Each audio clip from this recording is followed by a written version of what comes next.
지금 방금 나왔네요. 이 책이에요. 우리 이남우 교수님이 기다리고 계신 책. 아유, 뭐 원서로 볼 필요 없겠네요. 저도 요거 딱 광고 보고서 우리가 이야기했던 방금 전에 이야기했던 책이 바로 광고로 나와서 저희 요거 때문에 소개한 거 아닌데 참 신기하게 단독 인터뷰도 또 진행을 한다라고 하니까 여러분 영상 올라오면 함께 또 관심 있는 분들 많이 봐주시기 바랍니다.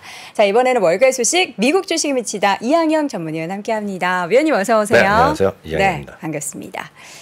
뉴욕 증시가 3대 지수 이렇게 오랜만에 쫙 올라줬어요.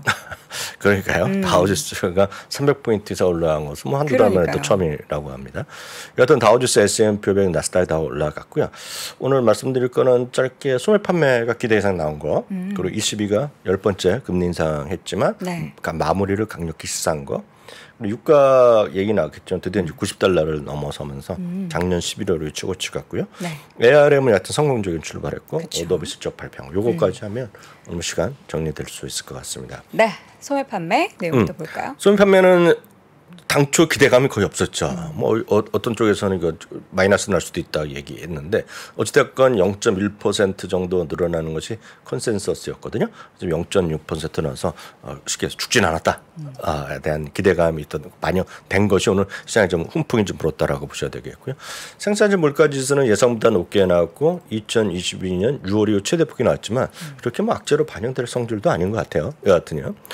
다음은 ECB가 좀 오히려 더 큰 건인 저는 개인적으로 좀 보고 있는데요. 이번에 지금 철저히 올려서 10번째 금리 인상을 했거든요. 그렇지만 오늘 멘트로 보면 그 끝나고 나서 얘기하는 거 보면 이제 인플레이션도 상당히 좀 잡혀가고 있고 그러면서 금리 인상이 이제 끝나갔다. 뭐 그거를 충분히 해석할 수 있게끔 하는 멘트들이 좀 제법 여기저기서 나왔어요. 평가도 그렇고 그런 것이 오히려 시장에서 긍정적이었다라고 보여지겠고요. 그러다 보니 다음 주 금리 동결 가능성이 이미 뭐 그 거의 97%인데 거의 큰 변동이 없어요. 이건 그 미국입니다. 미국이요. 다음 주에 FOMC 20일 날 열리고 그 다음에 11월에 열리잖아요. 11월 1일인가 1일 열릴 텐데 여튼 금리 동결 가능성이 97%. 이건 거의 비슷한 건데 문제는 11월도 금리 동결 가능성이 667이 아니라 6.7%인데요. 667%니까. 심한 거죠.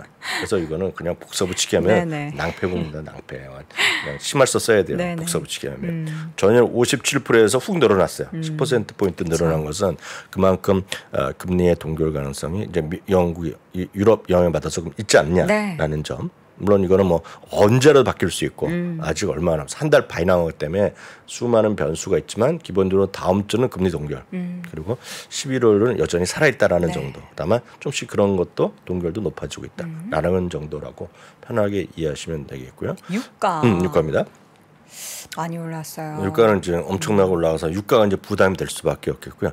금리도 오늘 조금 보면 여전히 똑같습니다. 큰 움직임은 없죠. 조금이라도 올라가는 모습이 되겠고요. 달러가 이제 가장 큰 문제거든요. 달러 또 오르고 있어요. 네, 달러 올라가고 있습니다. 달러, 엔, 달러, 위안화, 뭐 달러, 한국 원화 다 마찬가지인데 하여튼 달러가 올라가는 것이 저는 3분기 실적 발표할 때 특히 빅테크 기업들 특히 테크 그리고 빅테크 이런 것들에 크게 부담이 될 수밖에 없죠. 네, 그런 것들은 좀 시장에서 주가의 추가적인 상승이나 반등에 좀 눈높이를 좀 낮출 수 있는 그런 것들에 대한 압박으로 작용하는 것은 틀림없다라고 보고 있고요. 또 그건 좀 이슈가 될 수밖에 없다는 거 좀 참고하시면 좋겠고요. 금값은 뭐 1910, 20 이 정도 계속 가고 있지만 달러 원이 올라다 보니까 한국 돈으로 보면 차이가 별로 없을 것 같습니다. 계속 금 시세 잘 민감하시잖아요. 저는 좀 그렇죠. 좀 안 떨어질 것 같아요. 그러면 그 안 떨어지는 거 맞춰가지고 일을 하고 있습니다. 어떤 그런 게 있겠고요. 다음은 ARM 오늘 이제 드디어 상장됐고.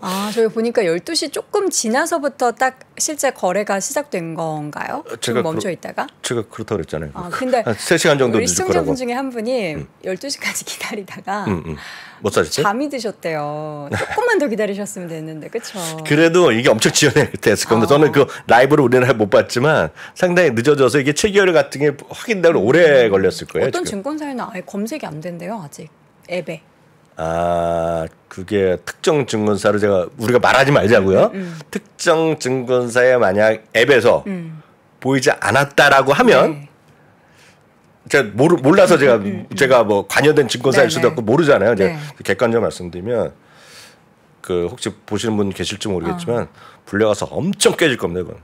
이건 그럴만하죠. 엄청 깨질 정도가 아니라 제가 만약 높은 사람이잖아요. 네. 그거는 저라면 감봉 처리하죠. 그거는 엄청나게 손실이죠.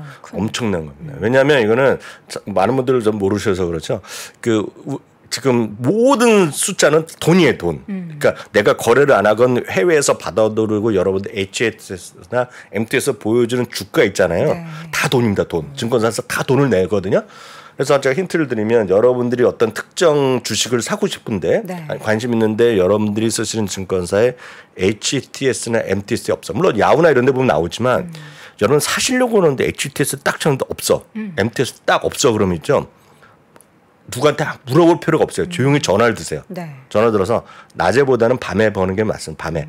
그러니까 해외 주식 전담 팀원을 바꾸라 그러세요. 그러면 그 친구로 나 이거 사야 되는데 없다 그러면 있죠. 웬만한 증권사가 권한이 있으면 10분 15분 안에 해결해 주고요. 권한이 없으면 두세 시간 걸립니다. 그러니까 넣어줘야 돼. 넣어줘야 되는데 그렇지는 않을 것 같은데 그 특정 증권사가 안 됐다면 그 증권사는 박살날 것 같은데. 검색하셨는데 안 나와요. 뭐 이러면서 댓글 올려주시더라고요. 어쨌든 진짜 잘못된 증권사입니다. 암이 상장을 했고 그리고 주가는 지금 애프터마켓에서도 아까 보니까 좀 올랐고 3% 가까이 오르고 있어요. 아직까지 이제 이게 아직 살 사람이 다 못 산 거예요 지금 다. 그래서 그쵸. 오늘 이제 거래됐고 오늘 그나마 한 $58 정도에 붙었다는 것 같아요. 시작할 때 그래서 63달러니까 오늘 좀 올라가는 그런 모습을 보여줬는데요. 네. 많은 분들 궁금한 거 몇 가지 말씀드리겠습니다. 그래서 많은 분들이 질문 사항에 ARM이 도대체 이제 반도체 관련 ETF 이런데 언제 들어가냐 이렇게 질문하시는 분이 계세요. 근데 이게 물론 이게 모든 규정이란 거가 완벽하게 한 번 규정이 나오면 절대 불가능하다. 그런 건 절대 아닙니다. 절대는 아닌데 예를 들어서 예를 들어서 S&P 500은 ARM이 절대 못 들어갑니다 지금요. 상당히 못 들어갑니다. 그건 이유는 ARM이 영국 회사이기 때문에. 그쵸. 영국 회사이기 때문에 못 들어. S&P는 미국 회사만 들어갈 수 있죠. 그리고 예를 들어서 VTI 같은 것들 있잖아요. VTI라는 건 미국의 모든 주식을 상장되는 거 하거든요. 거기도 제가 못 들어갑니다. 지금. 미국 회사가 아니라서요? 약간 다른 이유가 있는데 그거에 대해서 잠깐 말씀드리겠습니다. 이 주식은 이번에 소프트뱅크가 갖고 있는 주식을 전부 다 상장된 게 아니잖아요. 상장된 게 아니라 그중 일부를 파는 거잖아요. 그래서 그게 보통 우리가 얘기해서 플로팅 주식이라고 합니다. 플로팅? 네, 그래서 유동 주식이라고 그래요. 거래가 될 수 있는 유동 주식이 보통 미국의 웬만한 지수를 산정하는 데서는 10%에서 15%를 미니멈을 주고 있어요. 다시 한번요. 플로팅 주식이라는 비율이 있습니다. 그건 전체에서 거래가 안 되는 것 빼고 거래가 되는 것들 있잖아요. 네. 그런 것들을 10에서 15% 정도가 미니멈을 요구하는 데가 많아요. 미니멈이요. 그래서 VTI도 10%에서 15% 요구했기 때문에 거의 못 들어가는데 지금 얼마가 들어갔냐면 9.3%입니다. 이번에 거래되는 플로팅 주식의 비율이 9.3%가 되겠고, 근데 이거는 제가 다 알 수가 없잖아요. 그래서 이거는 여러분들이 해당 ETF의 자산운용사의 운영의 내역에 들어가야 됩니다. 그래서 제가 아는 것만 확인된 것만 아까 드리면 가장 큰 관심이 반도체가 여러 가지가 있는데 SMH라는 거 가장 큽니다. 반에게 사는 반도체 ETF가 가장 커요. 네. 제가 뭐 3배짜리 건 모르겠고 SMH라는 게 있습니다. 그거 치면 나올 거예요. SMH가 반도체 ETF에서 가장 크거든요. 바네크 세미컨덕터 ETF. 그것도 10%가 미니멈입니다. 10%, 10%. 근데 9.3이기 때문에 지금은 못 들어가는데, 근데 그렇다고 말씀드렸잖아요. 이게 한 번 했다고 해서 절대 안 되는 게 아니라 예외로 또 할 수가 있어요. 근데 이거는 지금 검토하고 있다. 편입 여부를 검토할 수 있다라는 멘트까지 나왔어요. 그래서 이거를 그런 것들이 다 다르기 때문에 안 되고요. 반대로 나스닥 100은 들어갈 가능성이 있죠. 나스닥 100에만 넣어주면 되거든요. 나스닥 100은 그런 규정이 없기 때문에 될 것 같고요.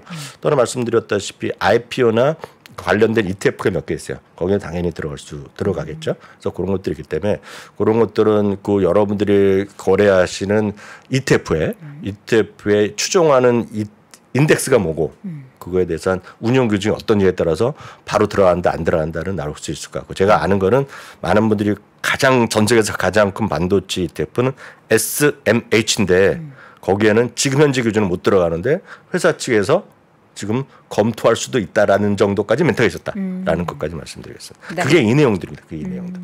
무슨 얘기인지 아시겠죠? 네. 가장 궁금한 게 많으셔갖고 그런 거 일단 먼저 답변 드렸습니다. 네, 이어서는 IPO 관련한 ETF 하나 지금 언급을 해주실 예정인데 이 그러면 암도 여기에 들어가는 거예요? 그래서 말씀드리잖아요. 그래서 IP 주식에 투자에 진심 관심이 있다 그러면 뭐 ARM 해도 되겠죠. 뭐 마음대로 하시면 되고 ARM의 밸류에이션에 대해서 지금 언제 어떤 매출 성장률 이런 거 제가 다 말씀드렸기 때문에 그건 각자 판단하셔서 조금씩 사보는 것 같고 정말 장기적으로 보면 모르겠 될 수도 있으니까 모르겠는데 IP 주식에 진심 관심 있는 투자라면 ETF를 제가 2개를 소개해드리겠습니다. 네. 첫 번째가 FPX입니다. FPX. FPX라는 거가 퍼스트 트레스트하는 미국 주식 기회 ETF라고 이제 직역하는 건데요. 이게 있습니다. FPX가 있고요. FPX에 들어가시면 어떻게 편입을 되고 어떻게 편출을 하는지까지도 원칙이 딱 있어요. 편입 편출의 그래서 원칙. 어떤 것들은 무슨 뭐 3일차에 산다. 그리고 전체 거래 규모가 얼마 되고 3일차에 들어가고 파는 것은 2년 후에 판다라든가 몇 가지 규정들이 있어요. 그거에 따라서 들어가는 거 아니에요. 기계적으로 거의 들어가는 건데요. 네. FPX는 지금 이런 것들이 들어 있습니다. 우버, 온셈식터, 뭐 캐리어 글로벌 우리가 아는 것도 있고 모르는 것도 있고 에어비앤비, 뭐 쌈싸라 같은 거가 아마 쌈싸라 같은 거 아시는 분 계실 텐데 뭐 아주 특이한 회사 IoT 그런 IoT라고 해서 뭐 난리난 게 있습니다. 인도 계열 회사가 같이 이름이 생겼네요. 쌈싸라. 나중에 말씀드릴 거 있을 것 같고 이거는 저희 안동 이사가 또 전문이에요. 그래요? 미자원에서 많이 얘기하는 겁니다. 쌈싸라는요. 지홀 그리고 콘스텔레이션 에너지 이런 것들이 있습니다. 지금요. 이런 것들이 있다라고 보셔야 되겠고요. 네. 다음 IPO 이름 자체가 IPO입니다. 요거는 많이 알고 계실 거예요. 네, 그 르네상스라는 곳에서 하는 IPO ETF가 있습니다. 여기에 들어간 거가 또 이런 거죠. 여러분이 많이 아시는 기업들 뭐 스노우플레이크나 팔란티어, 쿠팡도 들어가 있고. 뭐 뉴홀딩즈는 이제 아시는 분 계시겠지만 중남미의 그건 이뱅크라고 보시면 돼요. 근데 종목들 딱 보면은 이제 1년 사이에 그렇게 좋지 못했던 종목들이 많이 모여 있어서. 네, 그렇죠. 그래서 이런 것들이 아까 보여드린 건 주가가 떨어진 이유는 가장 큰 거는 금리가 올라가서 그런 거예요. 금리가 올라가서 이런 거다 보세요. 여기 IPO나 FPX는 제가 봤을 때 바로 들어갈 가능성이 크죠. 그래서 정확한 운영은 제가 알기로는 하나는 바로 3일차에서 하게 돼 있고 네. 어떤 거는 거래 60일차인가 사게 돼 있고 그런 게 있습니다. 그래서 이들이 바로 첫날 안 삽니다. 특징은. 그래서 이게 규정이 있어요. 자기네 규정. 네. 그래서 있고 파는 것도 어떤 것들은 무슨 720 며칠 차 2년 후에 팔게 됐고 그런 것들이 있습니다. 지금 기계적으로. 그러니까 이런 것들이 오히려 분산 투자 차원에서 해보시면 일단 해볼 만할 것 같아서 일단 말씀드렸고요. 알겠습니다. 비자까지 좀 말씀드리겠습니다. 비자가 왜 하락했죠? 비자 오늘 2% 정도 떨어졌는데 이것도 궁금하신 분 많으셔갖고 제가 자세히 말씀드리겠습니다.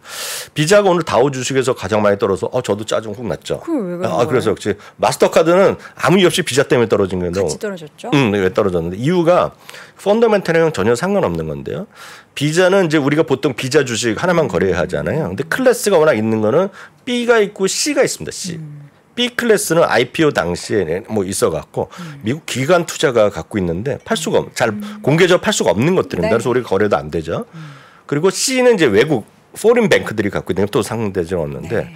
이번에 B 주식의 절반을 A로 변환 가능하게 그 추진을 한다는 거예요. 왜냐하면 그들도 뭐 자산 가치 뭐 해야 되잖아요. 네. 그래서 이거를 A, B, C 모든 사람들한테 앞으로 투표를 하겠다는 거예요. 투표. 그래서 뭐 찬성하고 반대하겠는데요. 그렇게 됐을 경우 보면 모건 스탠리는 그게 나쁠 게 없다. 왜냐하면 제대로 평가되고 하는 거죠. 다만 제프리스 같은 경우에는 우리가 흔한 말로 우리가 익숙하게 많이 쓰는 말이 오뱅 이슈잖아요. 물량이 늘어날 수 있다는 건데 그냥 B 주식이 당시 가치에 20년 전에 80억 달러였거든요.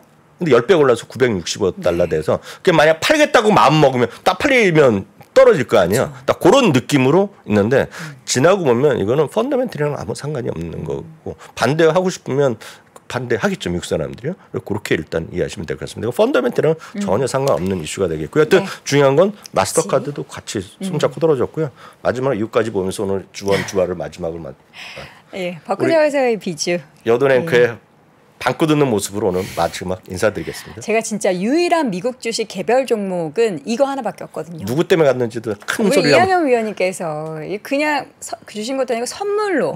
예, 선물로 주셔서. 제가 이렇게 통이 큰 남자잖아요. 간혹. 예. 통 큰 남자 이항영 위원님께서 선물 주신 버크셔에서 웨이의 주가 움직임. 물론 뭐 이렇다고 해서 앞으로도 주가가 쭉쭉쭉 올라간다라는 건 아니지만 어쨌든 이런 관련한 종목들이 참 수익률이 안정적이다라는 걸 대표적으로 보여주는 기업인 것 같습니다. 자, 이렇게 해서 그만 보여주시고요. 자랑하는 것 같잖아요. 자, 오늘도 월가 소식은 미국 주식에 미치다 이항영 전문위원 함께했습니다. 위원님 고맙습니다. 네, 감사합니다. 자, 오늘도 월스트리트 모닝 브리핑 1시간 동안 함께 하셨고요. 비가 좀 추적추적 내립니다. 주말에도 비가 좀 내린다고 하는데 비 내리는 날은 몸이 조금 더 아픕니다. 예, 그나마 주식시장이 조금은 괜찮을 것 같아서 마음은 좀 풍성한 하루 되시길 바라겠고요. 저는 다음 주 월요일 6시 30분에 다시 돌아오겠습니다. 여러분 고맙습니다. 외환위기 오는 거 아니에요? 금융위기 오는 거 아니에요? 이런 질문들을 좀 굉장히 많이 받았었습니다. 탐욕이 되게 강했을 때 위험자산으로서의 극단적인 쏠림이 나타나고 공포감이 극에 달했을 때 안전자산으로서의 극단적인 쏠림이 나타나거든요. 과거의 일이 미래에 똑같이 일어난다 이건 아니지만 그때 당시에 위기 상황에서는 어떤 공통점들이 있었는지를 보면서 우리가 대비를 하는 방법도 고민해 볼 수 있고요. 과거를 제대로 이해하는 순간 위기의 실체가 드러납니다. 오건영의 현실 경제 이야기를 서점에서 만나보세요.